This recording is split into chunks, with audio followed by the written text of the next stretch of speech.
히브리서 4장 12절에서 13절까지 말씀 우리 말씀 오늘 받도록 하겠습니다. 히브리서 4장 12절에서 13절까지 말씀 우리가 딱 두 절이기 때문에 짧기 때문에 우리가 함께 한 목소리로 우리 귀한 말씀을 우리 받았으면 좋겠습니다. 시작. 하나님의 말씀은 살았고 운동력이 있어 좌우의 날선 어떤 검보다도 예리하여 혼과 영과 및 관절과 골수를 찔러 쪼개기까지 하며 또 마음의 생각과 뜻을 감찰하나니 지으신 것이 하나라도 그 앞에 나타나지 않음이 없고 오직 만물이 우리를 상관하시는 자의 눈앞에 벌거벗은 것 같이 드러나느니라. 아멘. 제가 한 번 더 읽도록 하겠습니다. 하나님의 말씀은 살았고 운동력이 있어 좌우의 날선 어떤 검보다도 예리하여 혼과 영과 및 관절과 골수를 찔러 쪼개기까지 하며 또 마음의 생각과 뜻을 감찰하나니 지으신 것이 하나라도 그 앞에 나타나지 않음이 없고 오직 만물이 우리를 상관하시는 자의 눈앞에 벌거벗은 것 같이 드러나니라. 아멘. 사실 우리가 오늘 본문 말씀 12절, 13절이라고 이렇게 말씀을 드렸는데 굳이 13절은 없이 12절만 말씀을 갖고도 나눠도 되는데 어떤 너무 한 절만 이렇게 선택을 하면 이렇게 쓸쓸하니까 우리가 13절까지 함께 이렇게 본문 말씀을 선택해 봤습니다. 우리가 인간으로서 우리가 살면서 우리가 인생을 살면서 중요한 것 중에 한 가지가 말입니다. 우리가 늘 대화를 하고 살고 무언가를 말을 하고 사는 것. 우리가 그 한마디 말을 함으로써 어떤 사람을 살릴 수도 있고 우리가 한마디 말로써 어떤 사람을 죽일 수도 있습니다.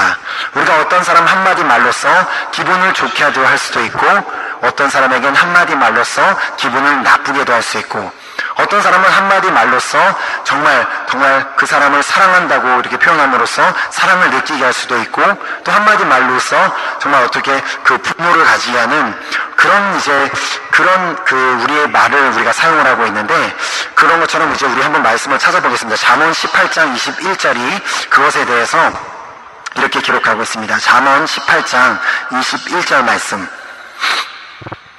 잠언 18장 21절 말씀. 죽고 사는 것이 혀의 권세에 달렸나니 혀를 쓰기 좋아하는 자는 그 열매를 먹으리라. 그래서 우리가 인생을 살면서 하는 한마디 말을 통해서 죽기도 하고 살 수도 있는 그 놀라운 권세가 우리의 그 혀에 그 말에 있다는 것을 이 말씀이 의미하고 있습니다.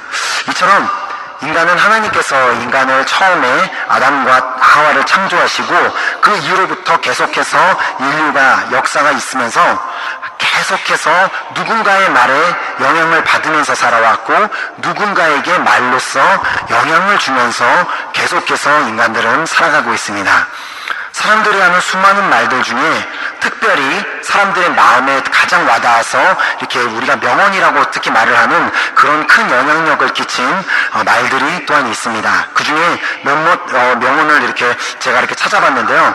저는 사실 그 명언이라고 하면은 알고 있는 것이 딱 하나밖에 없습니다. 여러분은 몇 가지를 알고 계십니까? 여러분도 없어요? 한 가지, 소크라테스가 한 거, 너 자신을 알라.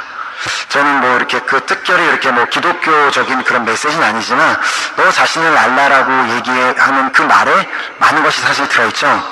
내가 함부로 남을 판단할 수 있는 그런 사람이 아니라는 것, 내가 남에 대해서 함부로 말할 수도 없고 함부로 비판할 수 없는 그런 너 자신을 알라고 얘기했던 그 소크라테스의 말처럼 또 간디, 우리 인도의 간디 형님 계시잖아요. 그 형님이 이런 말을 했습니다. 죄를 미워하되 죄인은 사랑하라.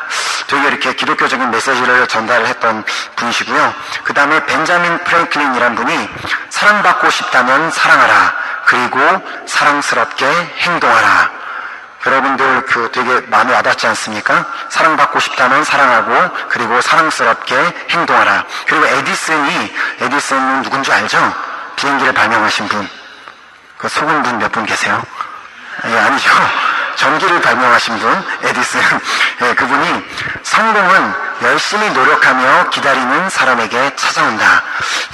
이 말뿐만이 아니라 이렇게 여러분들이 인터넷에 아마 명언이라고 치시면은 엄청난 말들, 저는 다른 분들이 도저히 누구인지를 잘 모르겠어서 그분들의 명언을 이제 따오진 않았지만, 이렇게 인간의 말 한마디가 큰 영향력을 주는 것은 하나님이 창조하신 모든 피조물들 중에 유일하게 인간에게만 언어를 주시고 말이라는 것을 주셨기 때문입니다. 사실 이렇게 동물들 사이에서도 언어가 있다고 하지만, 그렇지만 그들이 정확하게 자기가 배고프다고 말하고 아프다고 말하고 그렇진 않을 거 아니에요. 그냥 단지 이렇게 더 낑낑대느냐 하느냐 하면 우 하느냐에 따라서 그것이 언어가 될 뿐이지, 우리가 인간이 하는 것처럼 정확한 그 의사 표현을 할 수가 없기 때문에, 오직 하나님께서 이 땅 가운데 천지를 창조하실 때 창조하셨던 그 피조물들 중에 유일하게 인간만 언어를 가지고 말을 할 수 있는 그런 능력을 주셨습니다.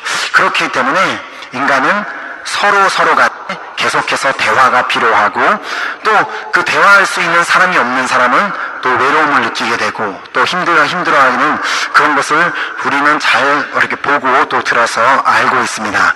그렇다면 우리가 이렇게 우리 인간에게 이 말이라는 것이 너무나 중요한 것이, 사실 하나님께서 우리 창세기 보면 이제 천지 창조를 하시는 그 장면이 나오잖아요. 그 장면을 보면 우리 인간에게 왜 이렇게 말이라는 것이, 언어라는 것이 이렇게 중요하게 되었는지 그것을 우리가 볼 수 있는데, 우리 한 가지 창세기에 가서 이제 말씀을 보면서 깨닫게 되는 것은, 하나님께서는 이 세상의 모든 피조물들을 창조하실 때 그 다른 것들과 인간을 다르게 창조하셨습니다. 다른 방법으로 하나님께서 창조하셨는데, 우리가 한번 말씀을 찾아보도록 하겠습니다. 창세기 1장으로 우리 한번 가볼까요? 창세기 1장과 2장에 하나님께서 천지를 창조하시는 그 모습에 대해서 기록을 하고 있습니다. 그래서 여러분들 혹시나 이렇게 의문을 가지신 분들이 있으실지도 몰라서 설명을 드리는데, 사실 여러분 1장에 하나님께서 인간을 창조하셨다는 말이 나올까요? 안 나올까요? 창세기를 안 읽어봐서 모르겠어요. 성경을 항상 읽으려고 열면은 요한계시록부터 열어보시나요?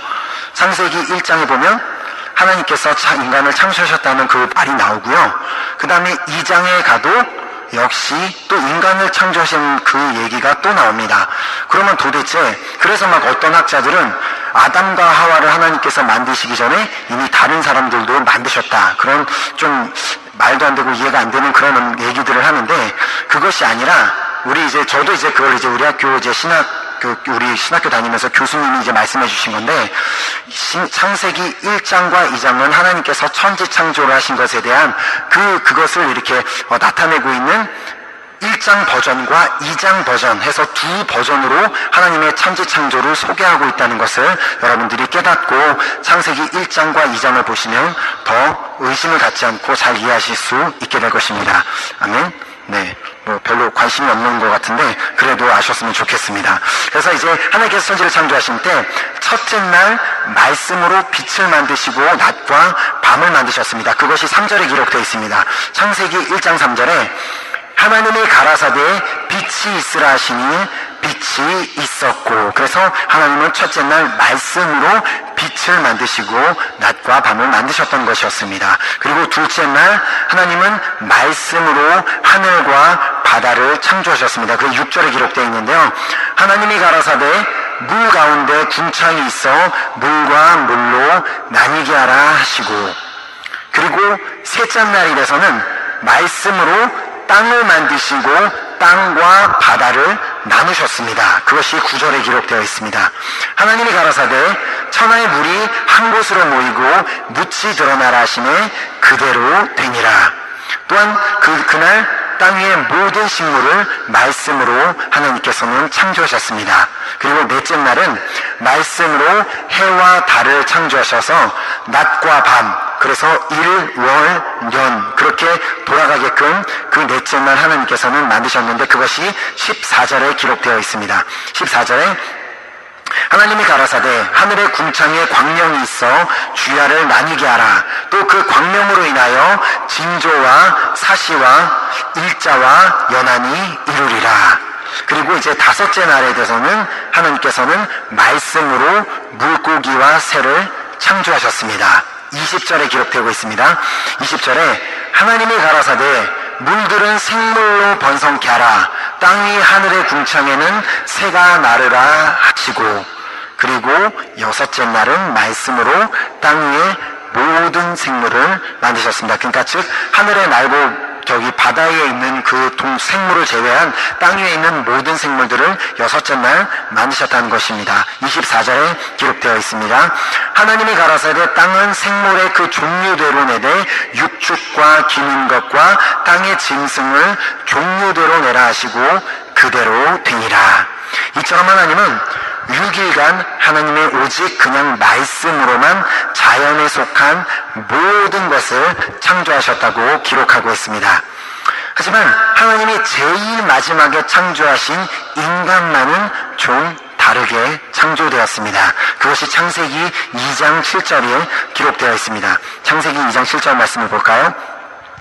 여호와 하나님이 흙으로 사람을 지으시고 생기를 그 코에 불어넣으시니 사람이 생명이 된지라. 여러분 차이가 뭔지 아시겠어요? 7절을 다시 한번 읽어보겠습니다. 여호와 하나님이 흙으로 사람을 지으시고 생기를 그 코에 불어넣으시니 사람이 생명이 된지라. 이 하나님께서 인간을 만드실 때 그냥 하늘을 만드실 때 하늘이 있어라 말씀 한마디로 하늘이 있었고 땅이 있어라 말씀 한마디로 땅이 있었는데 인간을 창조하실 때는 그냥 인간아 있어라 해서 인간이 뿅 하고 생긴 것이 아니라 하나님이 흙으로 사람을 지으시고 생기를 그 코에 불어넣어서 사람이 창조가 되었다는 것을 기록하고 있습니다. 그래서 그 흙으로 사람을 지으신 후에 그 안에 생기를 불어넣으셨는데 이렇게 보면은 하나님이 창조하신 자연은 하나님의 완전하신 그 하나님께서 그 말씀으로 창조하셨기 때문에 이 세상의 자연에 있는 모든 것들은 완전한 존재로 창조가 되었습니다. 그렇게 해서 뭐 산을 봐도 그렇고 바다를 봐도 그렇고 우리가 요즘에 이렇게 세상의 사람들이 여행을 너무나 좋아하기 때문에 많은 정말 그 지구의 정말 아름다운 정말 장소와 그런 것들을 정말 그 자연을 보면서 많이 정말 감탄하고 놀라는데 그런 것처럼 하나님께서는 그 모든 것들을 말씀으로 완벽하신 그 하나님의 완전하신 하나님의 말씀으로 만들었기 때문에 그 자연은 완전한 존재로 창조가 된 것입니다. 하지만 인간은 말씀으로 창조된 것이 아니기 때문에 완전한 피조물이 아니고 완전한 피조물이 되기 위해서는 이 하나님의 말씀이 필요한 존재인 것입니다. 아멘. 그렇기 때문에 우리 인간은 반드시 이 하나님의 말씀이 필요하지만 하나님을 믿는 저들조차도 정말 자기가 크리스찬이라고 하고 자기가 교회를 다닌 지 10년, 20년, 40년, 50년 된 사람들조차도 성경책 한번 열어보지도 않고 말씀을 읽지도 않으면서 자기가 크리스찬이라고 내가 하나님을 안다고 하고 다니는 사람들 때문에 오늘날 기독교가 비판을 받고 욕을 먹고 있는 것입니다.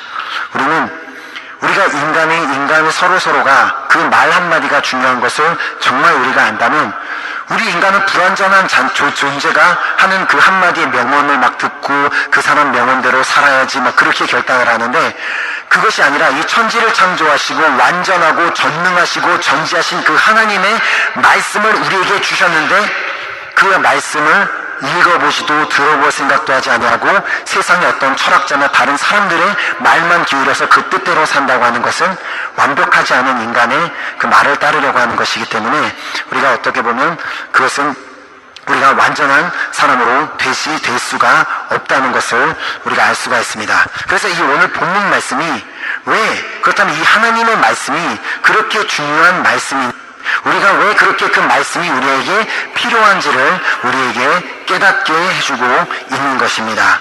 우리의 말씀은 우리에게 왜 중요한가가 이제 이 히브리서 본문 말씀 4장 12절에 기록되어 있는 것처럼 첫 번째로 말씀은 살아있기 때문에 우리에게 중요하고 우리에게 필요한 것입니다.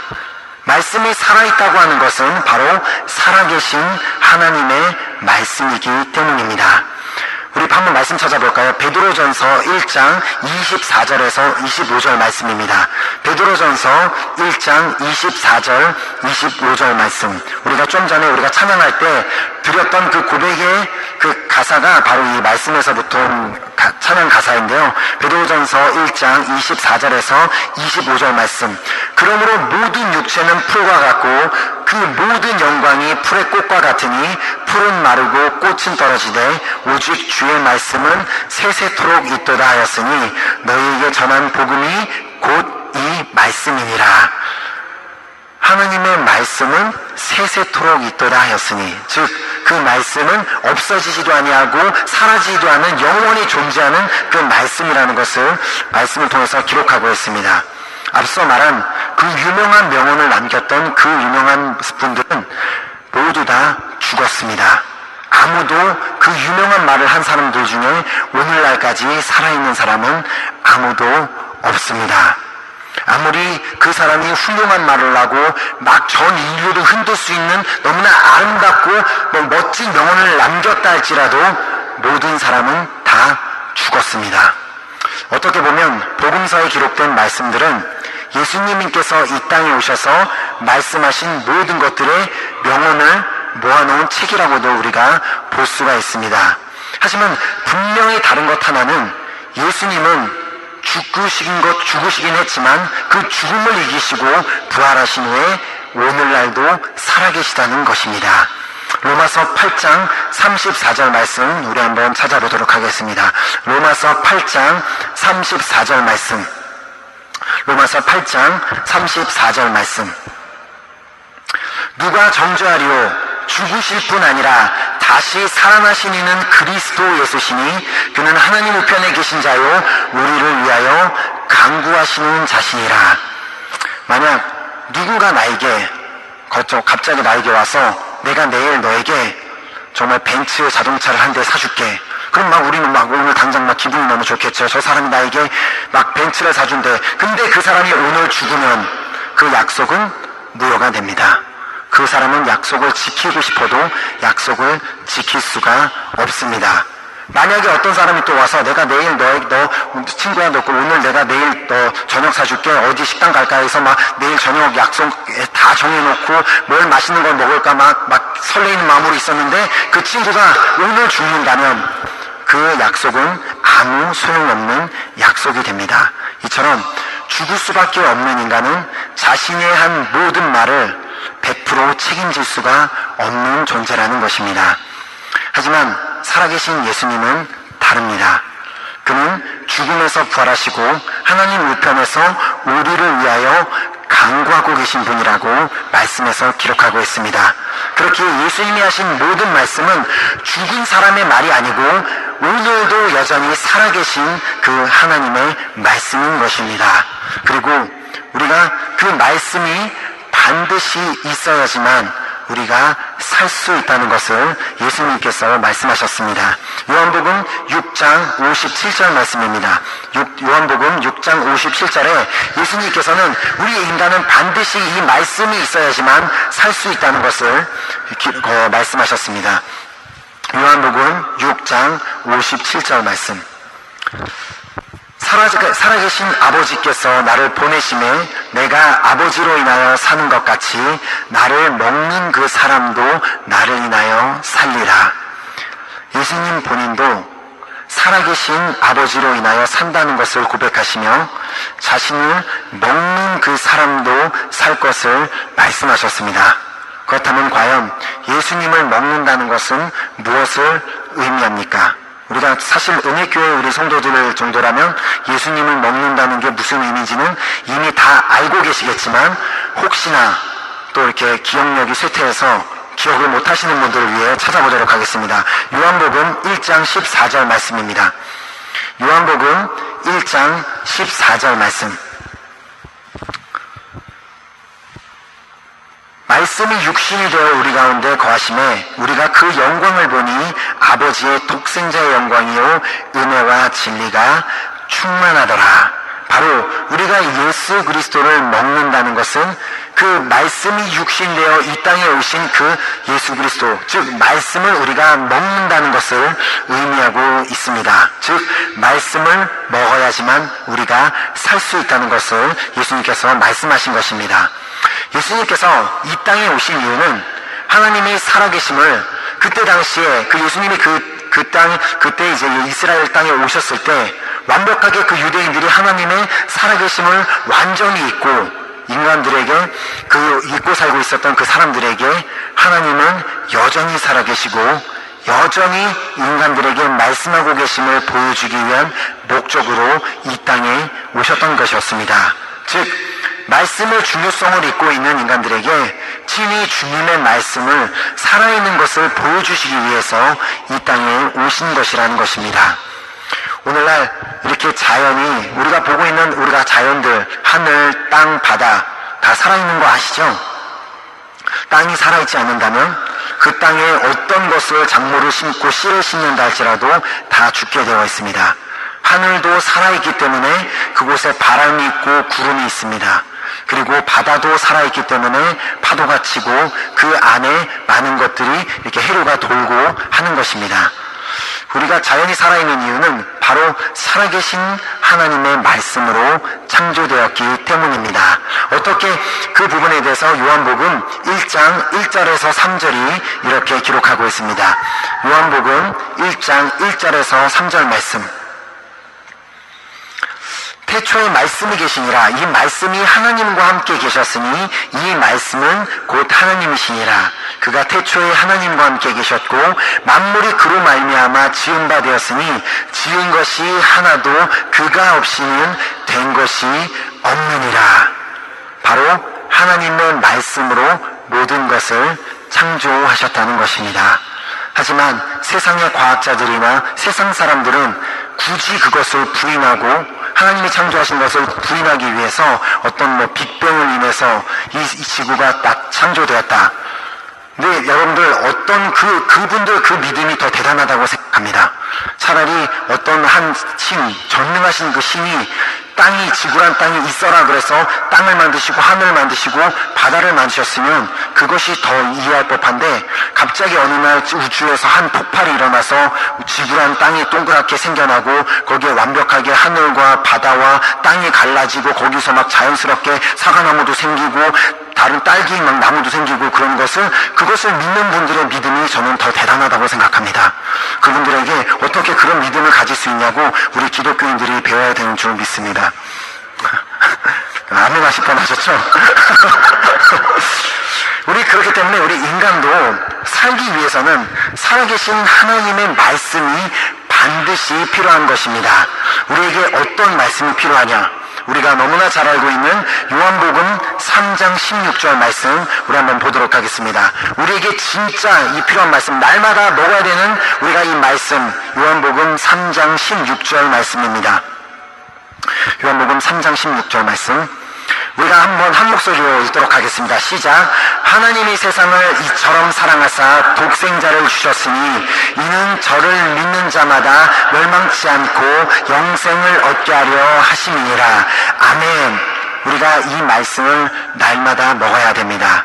하나님께서는 우리를 너무나 사랑하셨기 때문에 독생자 예수 그리스도를 나에게 주셨다는 것, 그리고 그를 믿는 자는 멸망치 않고 영생을 얻을 수 있다는 이 사실을, 그것을 우리가 믿음으로 반드시 날마다 받고 그렇게 살아야지만 우리가 진정한 영생을 얻을 수 있다는 것입니다.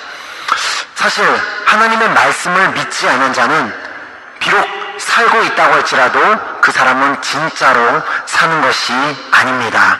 왜냐하면 그 사람이 어떻게 목숨에 붙어 있어서 숨을 쉬고 있다 할지라도 세상에서 주는 근심과 세상에서 주는 모든 걱정, 세상에서 모든 어려움 가운데 그들은 위로받을 곳을 도저히 찾을 수가 없기 때문입니다. 하지만 하나님의 말씀을 믿는 자는 완전히 다릅니다. 우리 한번 말씀 볼까요? 시편 119편 50절 말씀.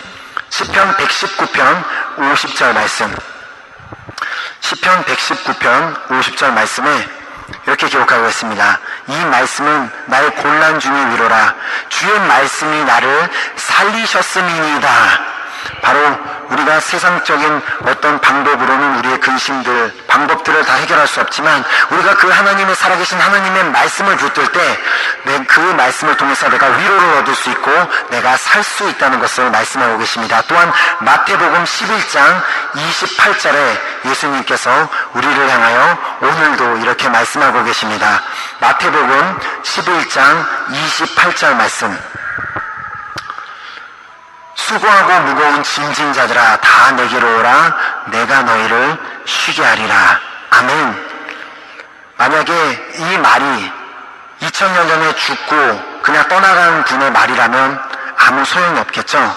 하지만 오늘도 여전히 살아계시고 오늘도 내 삶 가운데 역사하고 계시는 그 예수 그리스도께서 우리를 향해서 이 말씀을 하고 계시는 것입니다. 수고하고 무거운 짐진 자들아 다 내게로 오라. 내가 너희를 쉬게 하리라. 사람들이 이 말씀을 잘 알면서도 그 삶에 평안이 없고 쉼이 없는 이유는 예수님께서 어떻게 말씀하시죠? 내게로 오라고 하시지만 예수님이 저기 계신 건 알겠는데 나는 가기가 귀찮으니까 난 그냥 여기 있겠습니다. 그 생각을 갖고 있기 때문에 내 삶에 쉼이 없는 것입니다. 우리가 반드시 우리가 모든 무거운 짐진 자들이 우리가 그 모든 것을 주님 앞으로 가지고 나아갈 때 하나님께서 우리에게 진정한 쉼을 허락하심을 믿습니다. 이처럼 살아계신 하나님의 말씀을 읽는 자들, 그 말씀을 믿고 있는 자들만이 진정으로 살 수가 있는 것입니다. 이것이 바로 우리가 말씀이 우리에게 중요한 첫 번째 이유이고요. 두 번째는 그 말씀이 운동력이 있기 때문입니다. 사실 말씀이 운동력이 있다는 것을 무엇을 의미합니까? 이 운동력이란 그 한국말 번역은 이렇게 되었는데 그 불어 성경에 보면은 하나님의 말씀이 efficace하다는 게 뭐죠?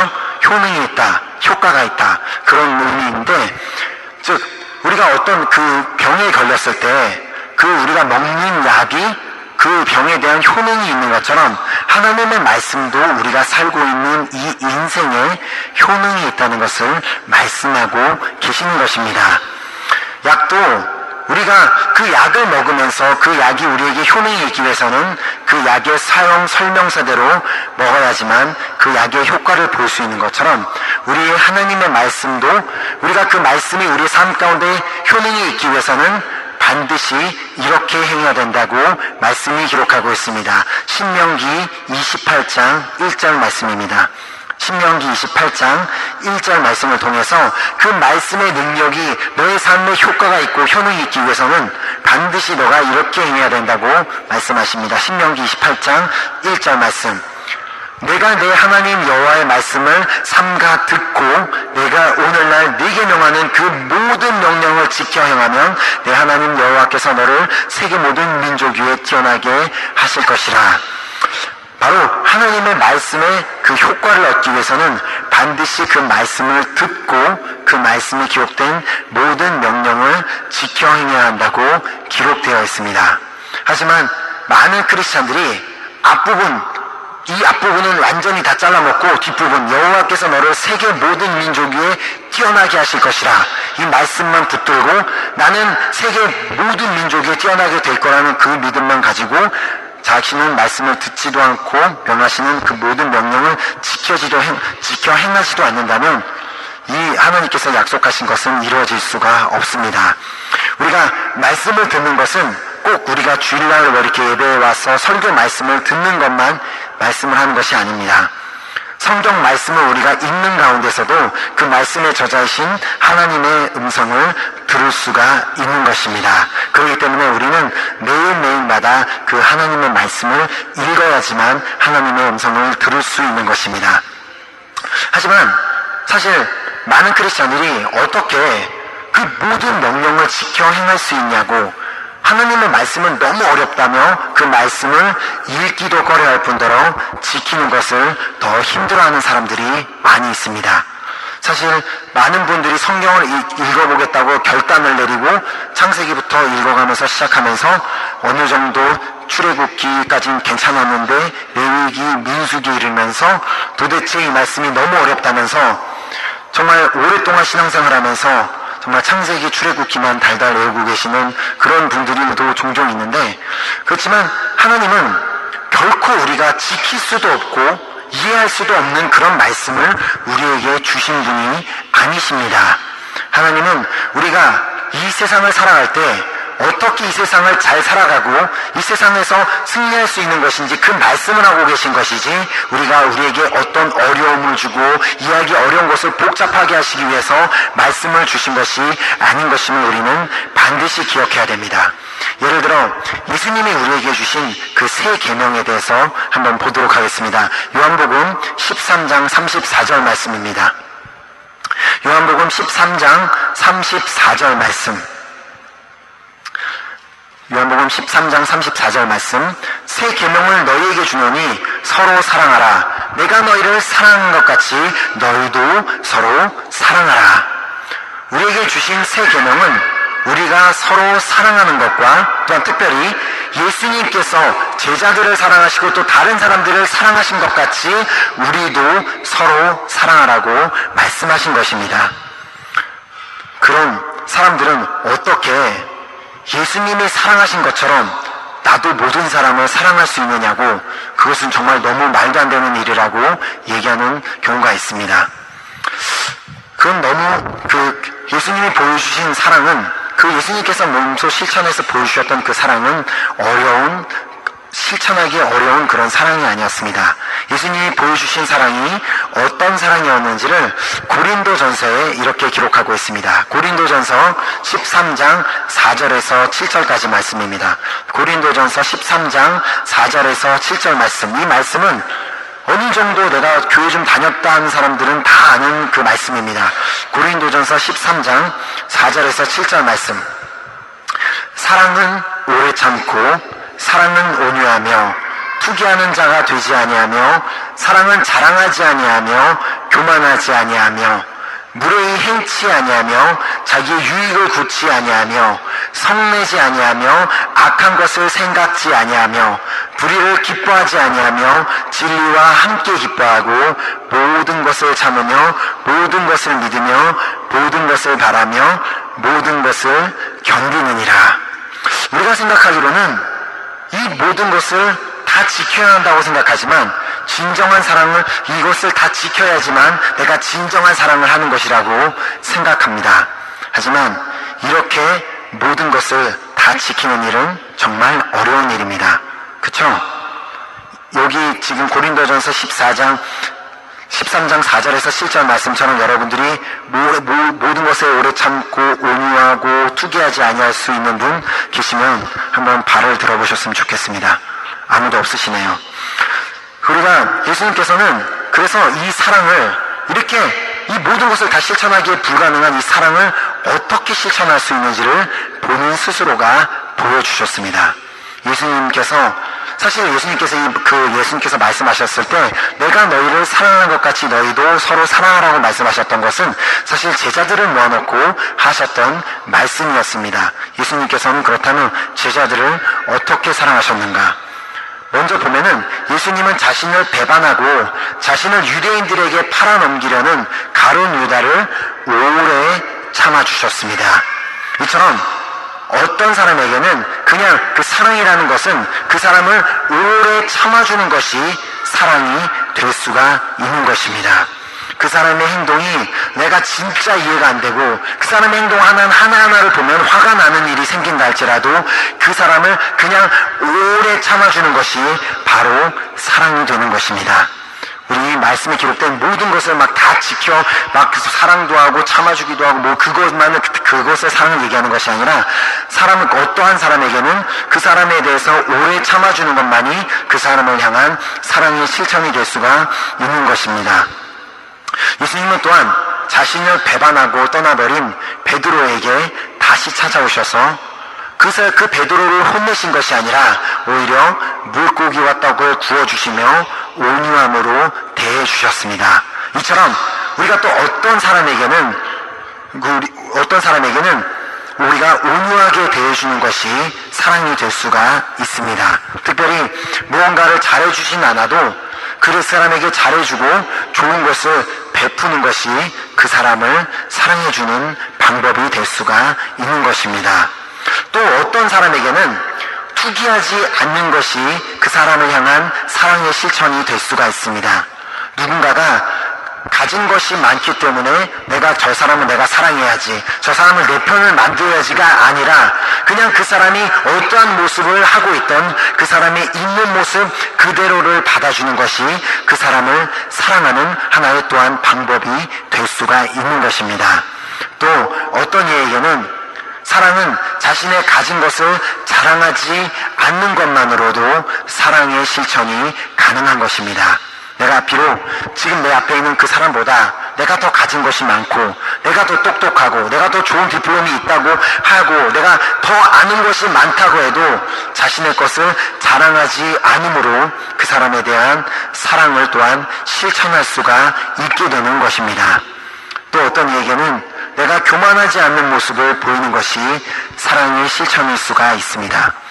내가 더 높은 직위에 있고 내가 앞에 있는 사람보다 더 나이가 많다고 해도 상대방에게 교만하게 행동하지 않고 겸손하게 그 사람에게 대해주는 것이 그 상대방에 대한 사랑의 실천이 또한 될 수가 있는 것입니다.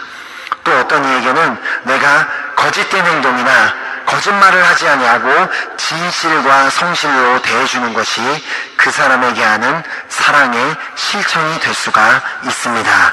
또 어떤 이에게는 내 유익보다 그 사람의 유익을 더 먼저 생각해 주는 것이 그 사람을 향한 사랑의 실천이 될 수가 있는 것입니다. 또 어떤 이에게는 내가 성내지 아니하고 항상 참아주는 모습을 보이는 것이 그 사람에 대한 사랑의 실천이 될 수 있는 것입니다. 또 어떤 이에게는 그 사람에 대한 악한 생각을 하지 않는 것만으로도 그 사람에 대한 사랑을 실천하는 것이 될 수가 있는 것입니다. 비록 그 사람이 진짜 얄밉고 그 사람이 좀 제발 좀 잘 안 되고 망했으면 좋겠다는 그런 바람이 있다, 그런 바람이 있어도 그런 생각을 반드시 버리는 것이 그 사람을 향한 또한 하나의 사랑의 실천이 될 수가 있는 것입니다. 또 어떤 이에게는 그 사람이 잘못된 길로 가는 것을 그냥 바라만 보고 있는 것이 아니고 그 사람이 잘못된 길로 가고 있다는 것을 말해주는 것이 또한 그 사람을 향한 사랑이 될 수가 있다는 것을 말씀하십니다. 때로는 우리가 그 사람을 잘못된 길로 가는 것을 보고 그 사람 너가 잘못했다, 네가 정말 이건 잘못했다고 깨우쳐 줌으로써 오히려 그 상대방에서는 이 사람이 나에게 관심을 가져주는구나, 이 사람이 나에 대해서 생각해 주는구나 하는 것을 깨닫고 오히려 나의 그런 행동으로 사랑을 느낄 수가 있기 때문입니다. 또한 어떤 이에게는 내가 늘 진심으로 그 사람에게 대해줄 때 내가 그 사람에게 보여주는 그 진심을 통하여서 그 상대방이 사랑을 느낄 수도 있는 것입니다. 또 어떤 이에게는 모든 것을 참아주는 것이 사랑이 될 수가 있고, 또 어떤 이에게는 모든 것을 믿어주는 것이 사랑이 될 수가 있고, 어떤 이에게는 모든 것을 바래주는 것이 사랑이 될 수가 있으며, 또 어떤 이에게는 모든 것을 받아주는 것이 사랑이 될 수가 있는 것입니다. 그렇기 때문에 우리가 하나님께서 주신 우리 그 말씀은 우리의 삶에 적용하고 실천하는 것이 그냥 마냥 어려운 것만은 아닙니다.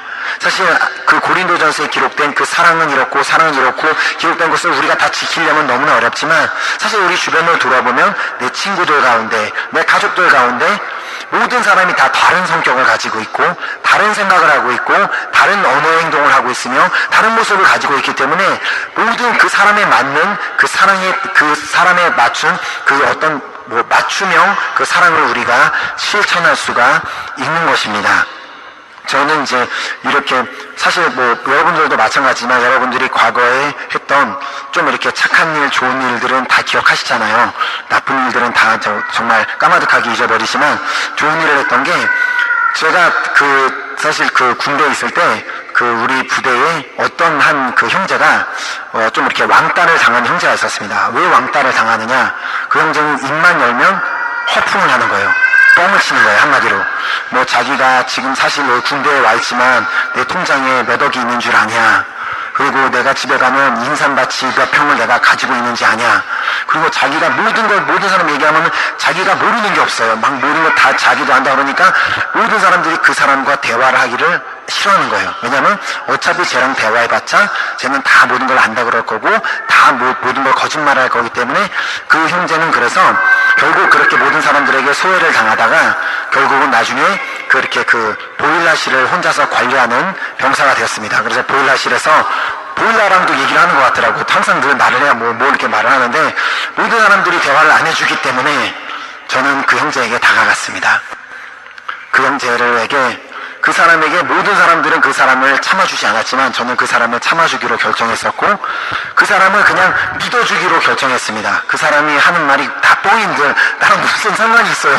어차피 밖에 나오면 내가 그 사람을 볼 것도 아니고 한데 그냥 믿어주면 되잖아요. 그래서 그냥 믿어줬어요. 그러니까 저에겐 오히려 좋은 것이 돌아왔습니다. 그 사람이 나보다 고참이었기 때문에 자기가 과자를 사줄 후임도 없고 과자를 사줄 친구가 없는데 내가 다 얘기를 들어주니까 나한테 과자도 사주고 아이스크림도 사주고 이것이 바로 하나님의 사랑을 하나님의 말씀을 실천할 때 얻는 그런 유익인 줄 믿습니다.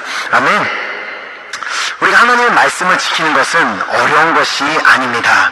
우리가 모든 것을 다 지키지는 못하지만 그 모든 것을 다 지키는 것은 너무나 힘들겠지만 우리가 그 말씀을 최소한 한 말씀 한 말씀이라도 지켜나간다면 그 말씀의 효능을 우리 삶 가운데서 체험할 수 있게 될 것입니다. 말씀을 실천하는 것은 내 삶에 좋은 효과만 가져다 주는 것을 믿으시기 바랍니다. 말씀을 실천하는데 우리 삶 가운데 어떤 나쁜 일들이 일어나는 것은 하나님께서 약속하지 않으셨습니다. 그렇기 때문에 우리는 말씀을 반드시 우리가 중요한 것을 깨닫고 우리가 말씀을 필요로 하는 우리가 되어야 되는 것입니다. 그리고 이제 세 번째로 말씀이 중요하고 우리에게 필요한 이유는요, 말씀은 우리를 찔러 쪼개기 때문이라고 말씀이 기록하고 있습니다. 또한 말씀은 우리의 그 심령을 우리가 본문 말씀을 보면 우리의 관절과 골수 또 우리가 혼과 영혼을 찔러 쪼개기 정도까지 한다는 그 말씀을 기록하고 있는데 그 말씀인 에베소서 6장 17절은 이렇게 기록하고 있습니다. 에베소서 6장 17절 말씀. 에베소서 6장 17절 말씀. 구원의 투구와 성령의 검 곧 하나님의 말씀을 가지라. 하나님의 말씀은 즉 성령의 검이라는 것입니다. 우리가 칼을 사용하는 이유는 뭐죠? 자르기 위해서. 칼을 다른 목적으로 사용하는 분들이 종종 계시긴 해요. 찌르기 위해서 쓰시는 분들도 계시지만 보통 칼은 자르기 위해서 사용합니다. 그렇다면 우리가 그 날카로운 그 성령의 검, 곧 하나님의 말씀은 우리의 삶 가운데 자리 잡고 있는 그 어떤 죄악된 모습들, 죄성과 우리 삶의 잘못된 것들을 우리의 삶에서 찔러 쪼개는 역할을 하는 것입니다. 잠언 1장 2절에서 3절 말씀 볼까요? 잠언 1장 2절에서 3절 말씀. 잠언 1장 2절에서 3절 말씀. 이는 지혜와 훈계를 알게 하며 명철의 말씀을 깨닫게 하며 지혜롭게 의롭게 공평하게 정직하게 행할 일에 대하여 훈계를 받게 하며. 사실 누군가가 나를 훈계하는 것을 들으면서 기분을 좋아하는 사람은 아무도 없습니다. 훈계를 들으면서 아마 이런 생각들을 하실 거예요. 자기는 뭘 얼마나 잘하길래 나한테 이런 말을 하는가. 그렇습니다. 자식을 훈계하는 아빠나 엄마도 그 자식 때문에 자식보다 모든 것을 다 잘하고 완벽하기 때문에 자식을 혼내는 것이 아닙니다. 하지만 자식의 그 잘못된 부분이 그의 삶에서 쪼개져 나가기를 바라기 때문에 부모는 자식을 훈계하는 것입니다. 이것이 바로 하나님의 말씀이 중요한 이유입니다. 그 훈계의 말씀은 우리의 삶 가운데 잘못된 모든 것들을 찔러 쪼개기 위해서 그 말씀이 반드시 그 말씀을 우리에게 주신 것이고 그 말씀이 있어야지만 우리가 잘못된 것을 깨닫고 회개할 수가 있기 때문인 것입니다. 바로 우리의 삶 가운데 자리 잡고 있는 우리의 힘으로 뗄래야 뗄 수 없는 그 죄악된 모습을 찔러 쪼개내기 위해 반드시 이 말씀이 필요한 것입니다. 왜 우리가 이 말씀이 필요하냐? 로마서 6장 23절 말씀입니다. 로마서 6장 23절 말씀입니다. 로마서 6장 23절. 죄의 싹은 사망이요 하나님의 은사는 그리스도 예수 우리 주 안에 있는 영생이라. 죄가 우리의 삶 가운데 계속해서 붙어있는 한 우리에게 돌아오는 것은 사망밖에 없지만 우리가 그것을 잘라내고 하나님의 말씀대로 살기로 결정할 때 우리가 그리스도 주 예수 안에 있는 그 영생을 얻게 되는 것을 믿습니다. 그래서 우리를 사망에 이르게 하는 이 죄를 찔러 쪼개어 버리기 위해서는 반드시 말씀이 필요한 것입니다. 또한 네 번째로 우리가 이 말씀이 필요한 이유는, 또 말씀이 중요한 이유는 그 말씀이 우리의 마음과 생각을 감찰하기 때문입니다. 하나님은 우리가 어떤 마음을 가지고 또 어떤 생각을 가지고 사는지 잘 알고 계십니다. 하나님은 태초부터 인간의 모든 생각이 악할 뿐임을 이미 보고 계셨습니다. 창세기 6장 5절 말씀 우리 한번 보도록 하겠습니다. 창세기 6장 5절 말씀입니다. 창세기 6장 5절 말씀.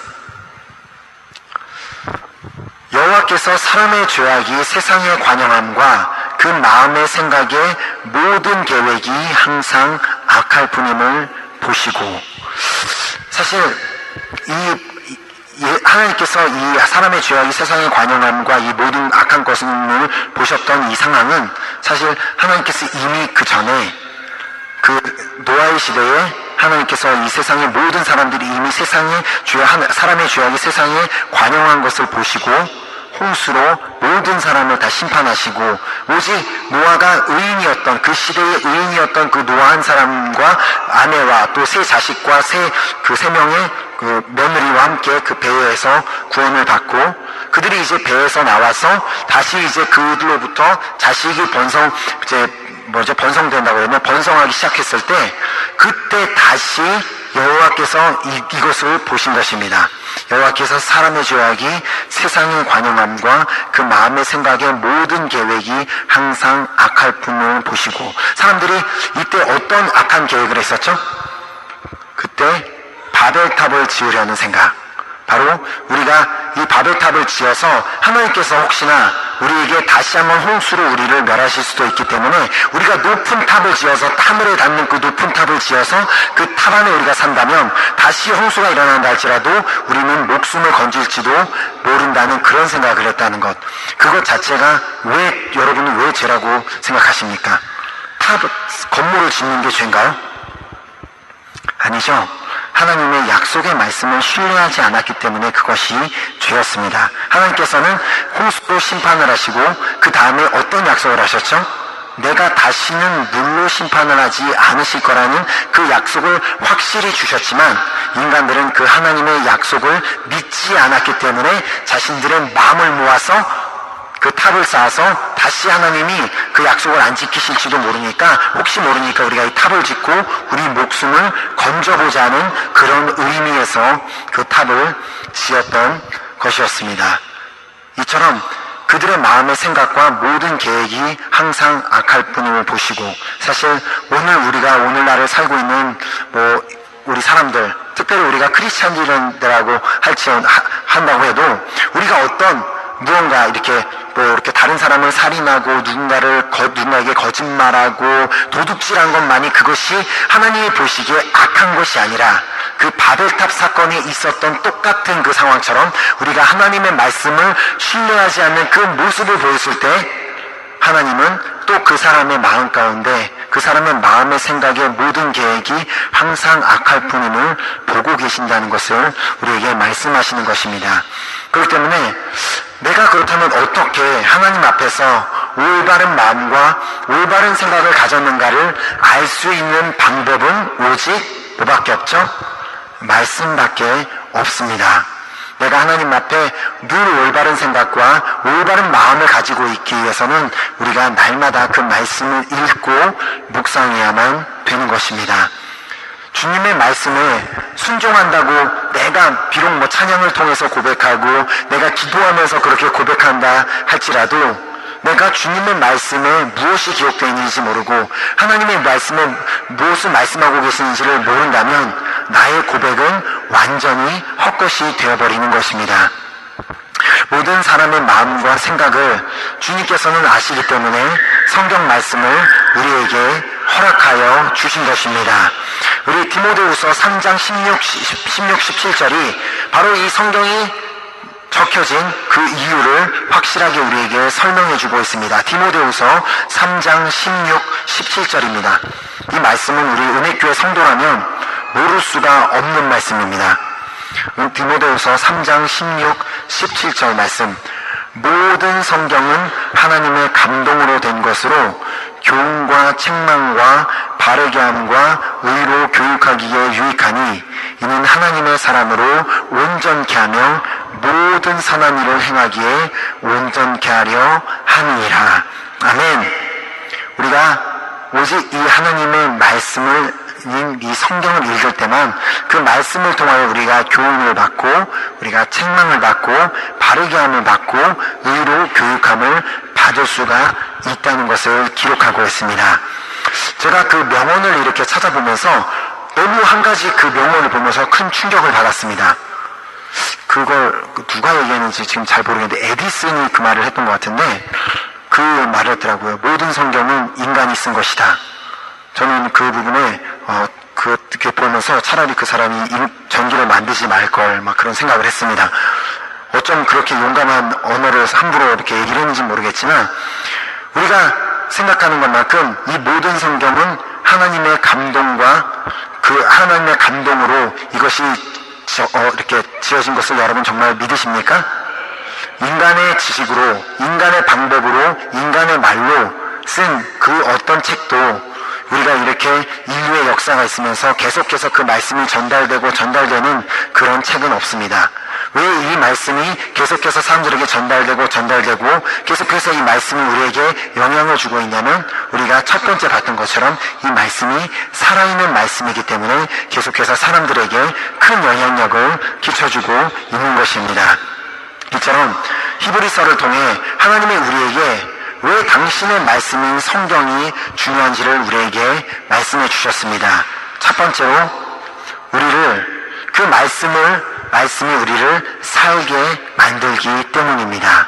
우리가 날마다 우리의 마음 가운데 근심이 있고 걱정이 있다면 내가 정말 살아도 사는 것이 아니겠지만 내가 정말 그 말씀 가운데 우리가 예수님이 아까 말씀하셨던 것을 봤던 것처럼 수고하고 무거운 짐진 자들아 다 내게로 나오라 내가 너를 쉬게 하리라 하는 그 말씀을 믿고 내가 주님 앞에 나아간다면 우리가 정말 내 삶 가운데 평안을 얻고 쉼을 얻고 우리가 진짜 정말 진정하게 살 수 있기 때문에 우리가 반드시 우리 이 말씀이 우리에게 필요한 것입니다. 두 번째로 우리 인생에 좋은 효능이 있기 때문입니다. 우리가 하나님의 말씀대로 산다면 우리가 살고 있는 이 사회에서도 모든 사람들에게 인정받고 성공하는 것은 당연한 것입니다. 우리가 하나님께서 주신 그 10계명들을 우리가 여러분들 잘 알고 계시잖아요. 그 10계명 중에 사람들에게 어떻게 행하라고 했던 그 말씀들, 살인하지 말라, 도적질하지 말라, 거짓말하지 말라, 간음하지 말라. 이것을 사실상 사람들은 그 하나님을 믿지 않는 사람들도 잘 알고 있는 말씀이지만 그것이 잘 안 돼서 그것을 거짓말하기도 하고 도둑질하기도 하고 다른 사람 그렇게 살아가고 있지만 우리가 정말 내가 이것이 하나님의 말씀이기 때문에 내가 이렇게 살아야 되겠다고 내가 진짜 이렇게 결단하고 산다면 세상 사람들도 우리 안에서 다른 것을 발견하게 될 것입니다. 우리가 기독교인들이 세상에 나가서 세상 사람들과 기독교인이 아무것도 다른 것이 없다면 행동하는 것, 말하는 것 아무것도 다른 것이 없다면 우리는 세상에서 그 어떠한 순간에도 빛과 소금이 될 수가 없습니다. 우리가 그렇기 때문에 우리가 이 말씀을 정말 반드시 그 말씀대로 실천을 행하기로 결단한다면 우리가 반드시 그 말씀을 통해서 우리 삶에는 좋은 결과만 얻게 될 줄 믿습니다. 아멘. 그리고 세 번째로 이 말씀이 우리의 죄를 깨닫고 그 죄를 물리치고 회개하게 하기 때문입니다. 그렇기 때문에 우리는 반드시 이 말씀을 읽고 이 말씀이 우리에게 필요한 것입니다. 네 번째로 우리가 이 말씀을 통해서 어떤 마음과 어떤 생각을 가지고 살아야 할지를 우리에게 알려주기 때문입니다. 그래서 우리가 지금까지 혹시나 여러분들이 얼마만큼 매일마다 성경을 읽어왔고 얼마만큼 말씀을 묵상해 왔으며 그렇게 하는지는 저는 모릅니다. 하지만 살아계신 하나님은 아십니다.